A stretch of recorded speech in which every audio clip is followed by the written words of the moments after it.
Have you?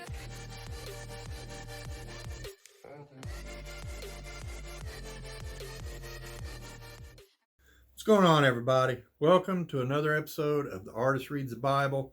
Today, we're starting a new book of the Bible. We're going to be starting with Exodus chapter 1. As usual, I got my highlighter, got my decaf Java juice, and I got the living Word of God.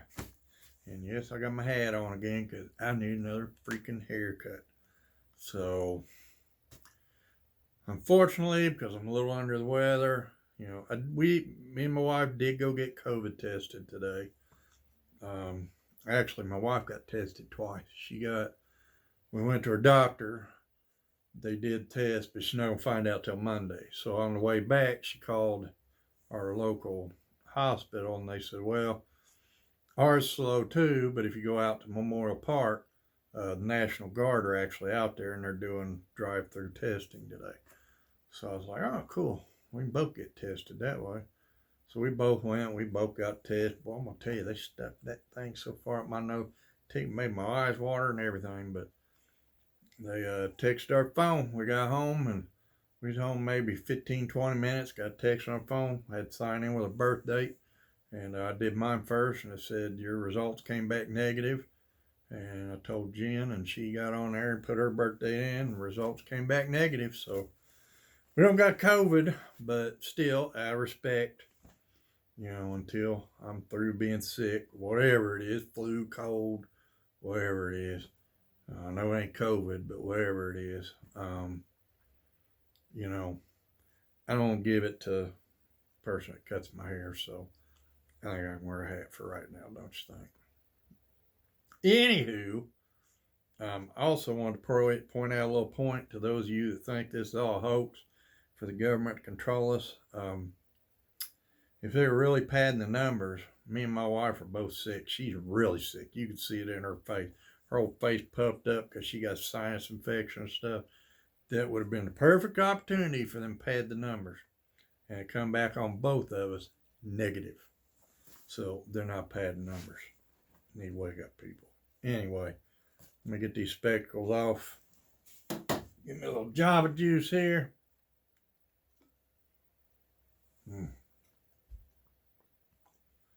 Hello, coffee. Whew. Coffee's good.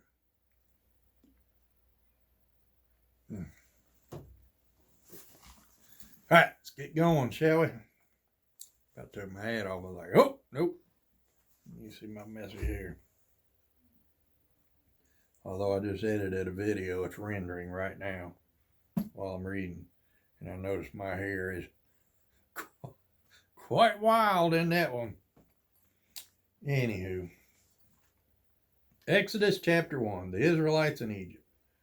These are the names of the sons of Israel, that is Jacob, who moved to Egypt with their father, each with his family: Reuben, Simeon, or Simon, Levi, Judah, Issachar, Zebulun, Benjamin, Dan, Naphtali, Gad, and Asher, 12 tribes of Israel. In all, Jacob had 70 descendants in Egypt, including Joseph, who was already there, because he got sold into slavery by his brothers. In time, Joseph and all his brothers died, ending that entire generation. With their descendants, the Israelites had many children and grandchildren. In fact, they multiplied so greatly that they had become extremely powerful and filled the land. Eventually, a new king, I didn't notice there's a misprint going through king. It's we don't see it or not. See right there? Looks like part of the print's missing. Oh well. Eventually, a new king came to power in Egypt who knew nothing about Joseph or what he had done. He said to his people, look, the people of Israel now outnumber us and are stronger than we are. We must make a plan to keep them from growing even more. If we don't, and if war breaks out, they will join our enemies and fight against us. Then they will escape from the country. So the Egyptians made the Israelites their slaves. They appointed brutal slave drivers over them, hoping to wear them down with crushing labor. They forced them to build the cities of Pithom and Ramesses as supply centers for the king. But the more the Egyptians oppressed them, the more the Israelites multiplied and spread, and the more alarmed the Egyptians became. So the Egyptians worked the people of Israel without mercy. They made their lives bitter, forcing them to mix mortar and make bricks and do all the work in the fields. They were ruthless in all their demands. Then Pharaoh, the king of Egypt, gave this order to the Hebrew midwives, Shiphrah and Puah. What a name. When you help the Hebrew women as they give birth, watch as they deliver. If the baby is a boy, kill him. If it is a girl, let her live. But because the midwives feared God, they refused to obey the king's orders. They allowed the boys to live too. So the king of Egypt called for the midwives. Why have you done this? He demanded. Why have you allowed the boys to live? The Hebrew women are not like the Egyptian women, the midwives replied. They are more vigorous and have their babies so quickly that we cannot get there in time. You're not supposed to lie either. So God was good to the midwives, and the Israelites continued to multiply. So God was good to the midwives because they lied? That's one of the 10 Commandments, thou shalt not lie. Growing more and more powerful. And because the midwives feared God, he gave them families of their own. Then Pharaoh gave this order to all his people. Throw every newborn Hebrew boy into the Nile River, but you may let the girls live. That's chapter 1. Oh, I'm going to drink some Java juice and we'll go on to numero dos. Yeah, it says that. Now, wait a minute. This is not. I'm trying to remember. When was the 10 Commandments? Oh, that's in Exodus, isn't it? So the 10 Commandments hadn't come yet. Okay. Because one of the 10 Commandments is thou shalt not lie. So it kind of, but technically I guess God didn't tell them yet, you know. I don't know. Mine is not to question, mine is just to read.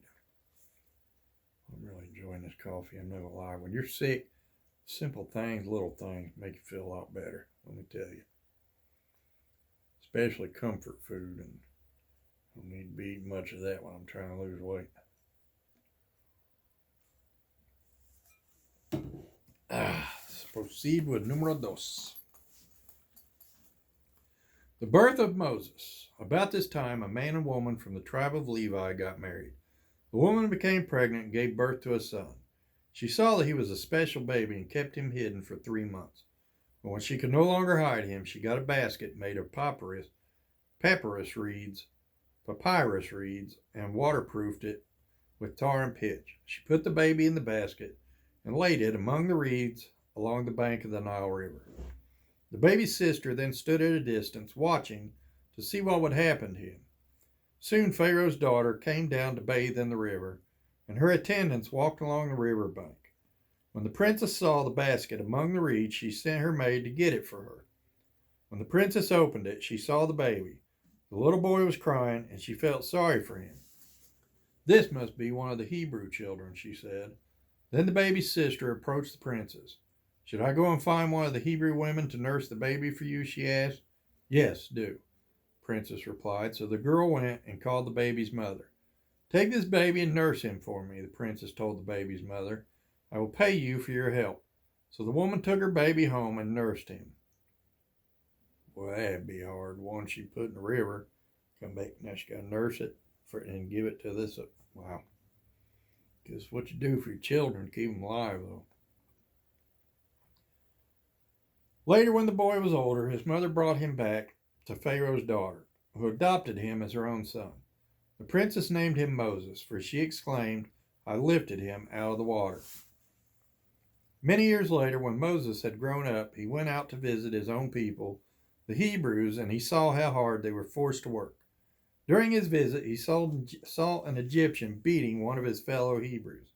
After looking in all directions to make sure no one was watching, Moses killed the Egyptian and hid the body in the sand. Thou shalt not kill is another, the 10th commandment, which haven't technically come out yet. The next day, when Moses went out to visit his people again, he saw two Hebrew men fighting. "Why are you beating up your friend?" Moses said to the one who had started the fight. The man replied, "Who appointed you to be our prince and judge? Are you going to kill me as you killed that Egyptian yesterday?" Then Moses was afraid, thinking, "Everyone knows what I did." And sure enough, Pharaoh heard what had happened, and he tried to kill Moses. But Moses fled from Pharaoh and went to live in the land of Midian. When Moses arrived in Midian, he sat down beside a well. Now the priest of Midian had 7 daughters who came as usual to draw water and fill the water troughs for their father's flocks. But some other shepherds came and chased them away. So Moses jumped up and rescued the girls from the shepherds. Then he drew water for their flocks. When the girls returned to Reuel, their father, he asked, "Why are you back so soon today?" "An Egyptian rescued us from the shepherds," they answered, "and then he drew water for us and watered our flocks." "Then where is he?" their father asked. "Why did you leave him there? Invite him to come and eat with us." Moses accepted the invitation, and he settled there with him. In time, Reuel gave Moses his daughter Zipporah to be his wife.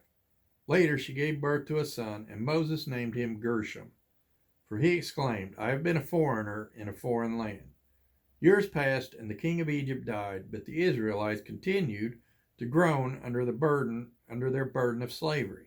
They cried out for help, and their cry rose up to God. God heard their groaning, and he remembered his covenant promise to Abraham, Isaac, and Jacob. He looked down on the people of Israel and knew it was time to act. And that's 2. Let's see if I want to read 3. I think I will. I'm going to read 3 too. Get a little Java juice here. So the Hebrew woman put Moses in the river, in the Nile, and the daughter of Pharaoh fished him out. And then the mother of Moses, the birth mother of Moses, had to nurse him till he was old enough, I guess called weaned off or whatever. And then Pharaoh, she had to give it back. So it's probably hard to put him in the river to begin with, your only son, and then to have to nurse him and then lose him again, give him to Pharaoh's daughter to be his mother. But I guess if you're in slavery, I mean, that's probably did it for the betterment of her child. So probably not a bad thing, huh? Let's get on with 3. One day Moses was tending the flock of his father-in-law Jethro, the priest of Midian.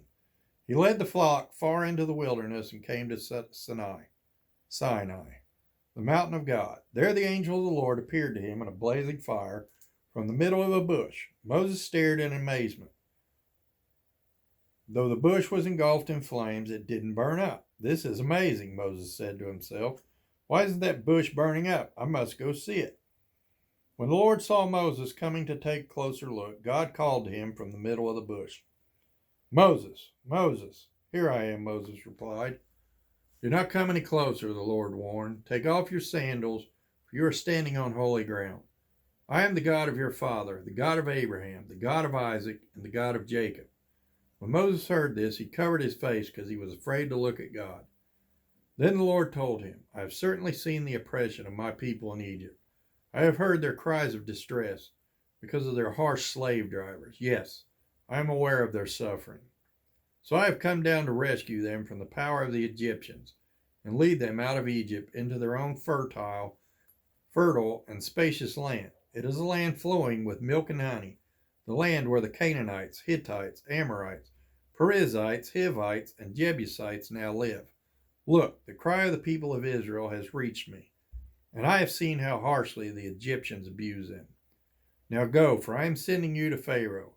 You must lead my people Israel out of Egypt." But Moses protested to God, "Who am I to appear before Pharaoh? Who am I to lead the people of Israel out of Egypt?" God answered, "I will be with you, and this is your sign that I am the one who has sent you. When you have brought the people out of Egypt, you will worship God at this very mountain." But Moses protested, "If I go to the people of Israel and tell them, 'The God of your ancestors has sent me to you,' they will ask me, 'What is his name?' Then what should I tell them?" God replied to Moses, I am who I am. Say this to the people of Israel, I am has sent me to you. God also said to Moses, say this to the people of Israel, Yahweh, the God of your ancestors, the God of Abraham, the God of Isaac, and the God of Jacob has sent me to you. This is my eternal name, my name to remember for all generations. Now go and call together all the elders of Israel. Tell them, Yahweh, the God of your ancestors, the God of Abraham, Isaac, and Jacob, has appeared to me. He told me, I have been watching closely, and I see how the Egyptians are treating you. I have promised to rescue you from your oppression in Egypt. I will lead you to a land flowing with milk and honey, the land where the Canaanites, Hittites, Amorites, Perizzites, Hivites, and Jebusites now live. The elders of Israel will accept your message. Then you and the elders must go to the king of Egypt and tell him, the Lord, the God of the Hebrews, has met with us. So please let us take a 3-day journey into the wilderness to offer sacrifices to the Lord our God. But I know that the king of Egypt will not let you go unless a mighty hand forces him. So I will raise my hand and strike the Egyptians, performing all kinds of miracles among them. Then at last he will let you go. And I will cause the Egyptians to look favorably on you. They will give you gifts when you go, so you will not leave empty-handed. Every Israelite woman will ask for articles of silver and gold and fine clothing from her Egyptian neighbors and from the foreign women in their houses. You will dress your sons and daughters with these, stripping the Egyptians of their wealth. And that's 3. I'm going to stop right there. Oh! Pretty good start to Exodus. Again with Moses. Oh, man. Oh. So now Moses is about to go back to Egypt, where he fled. So, if I remember correctly, God gives him a staff, and he's going to use that staff to turn the water to blood. There's going to be many curses that God puts on Egypt. He's going to turn the water to blood. He's going to create serpents. But the Egyptian priests, magicians, sorcerers, whatever they are, kind of mimic these, and they do their own little tricks too. So, and unless I'm mistaken, I believe it's where God tells the Israelites to put, I believe it's lamb's blood over the door of their house, and then the angel of death will pass by, and they're to remain in their house. And then God takes the firstborn of every Egyptian, including Pharaoh. Anyway, I'm going to hop off here. I hope y'all got something out of today. I know I did. And until next time, I love each and every one of you. Y'all please, please, please be good to each other. And I'll bring you something again real soon.